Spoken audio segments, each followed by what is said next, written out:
If you've been holding off purchasing the new 2022 M2 iPad Pro because it might have blooming issues like last year's model, well, you are in the right place because in today's video, I'm going to test the 2022 version against the last version, the 2021 M1 iPad Pro with mini LED. Also, I'm going to test it against the iPad Air 5, and I'm going to test it against the 16-inch MacBook Pro to see which one of these displays performs the best, and if there's really anything that you should be concerned about when buying the 2022 M2 iPad Pro. So let's get started.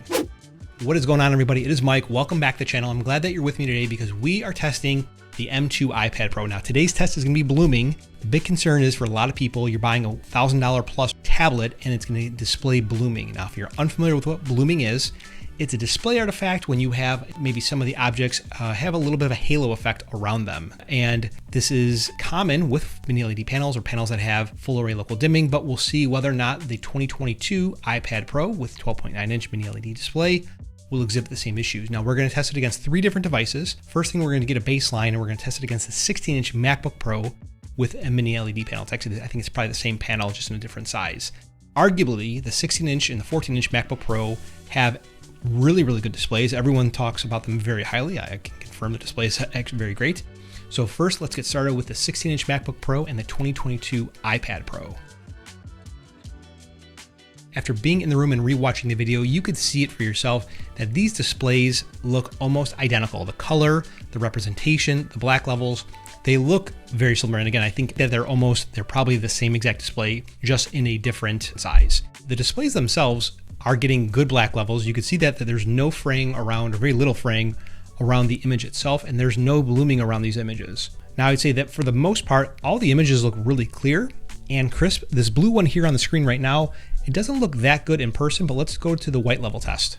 For me, I don't see any of blooming around either of these texts. There might be a little bit here on the right-hand side of the iPad Pro in some of these squares that you see in the top right-hand corner, but there was no light leakage on either one of the devices.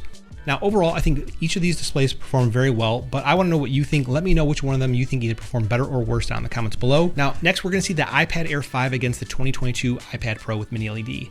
Now, I want to use this test as a way to calibrate what we're seeing to what a good display is and the difference between a great display. iPad Air 5, while it is a good display for that level tablet, it is, say, definitely lesser quality when you think about that in that mini LED display of the 2022 iPad Pro. Now, you can see right off the bat, the colors on the iPad Air 5 are not as vivid, not as bright, not as detailed as they are on the 2022 iPad Pro. Much more muted than you would expect. Now, I can tell you that when I was watching the video, the flowers themselves looked more closely to the iPad Pro than they did on the iPad Air 5. Now, here on this flower, the iPad Pro is actually overexposing the top of the image where the petals are, and you're losing a lot of detail. It's just kind of blown out. I think that this image looks better on the iPad Air 5 than it does on the iPad Pro because of the overexposure that's being done here on the iPad Pro. But this is really one of maybe 3 images where it looks better on the iPad Air 5.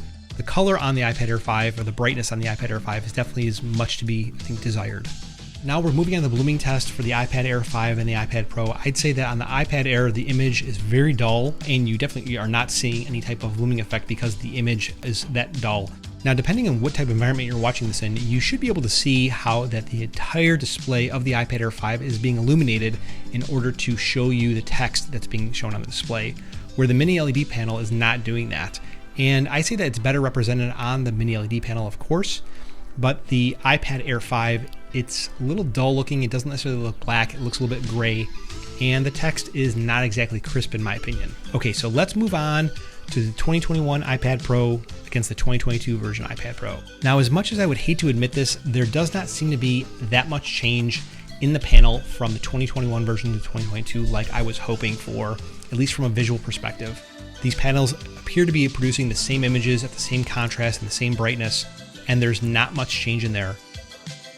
Now let's move on to the blooming test between each of the iPad Pros. Again, since these panels are the same, the images look very similar. They look almost identical.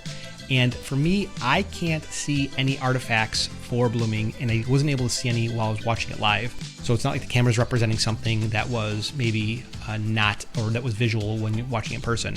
Now, I would say is if this is something that matters to you, I definitely would check it out in person. I don't think it's that bad, and I've owned both of these. But if you were the type of person who thinks that you might be overly sensitive, or you're calibrated to a different way that other people are, check it out in person. Now, the very last test is going to be the 2021 iPad Pro on the left-hand side and the 2022 iPad Pro on the right-hand side. And this is going to be a different blooming test than we already saw. Now, it is really hard for me to see a difference between each of these panels, and that would make sense if the panels are indeed the same. Now, while we're watching this, let me know which panel you like better. Is it the 2021 iPad Pro on the left-hand side or the 2022 iPad Pro on the right-hand side? Now, in terms of performance, I think each of these panels are the same between the 2021 iPad Pro, the 2022 iPad Pro, and again, even the 16-inch MacBook Pro. They're going to be the same panels. They do perform, I would say very well in my opinion. But again, if you are someone who is maybe a little bit more sensitive to the blooming, you probably want to see this in person. I would say that you shouldn't necessarily feel too worried about getting this and having a high percentage or a high amount of blooming. In my opinion, it's not something to worry about, but let me know what you think about that. Now, the next thing I plan to test is going to be the speakers. That video will come out in a couple of days, so make sure you're subscribed. My name is Mike. I'll talk to you guys in the next one.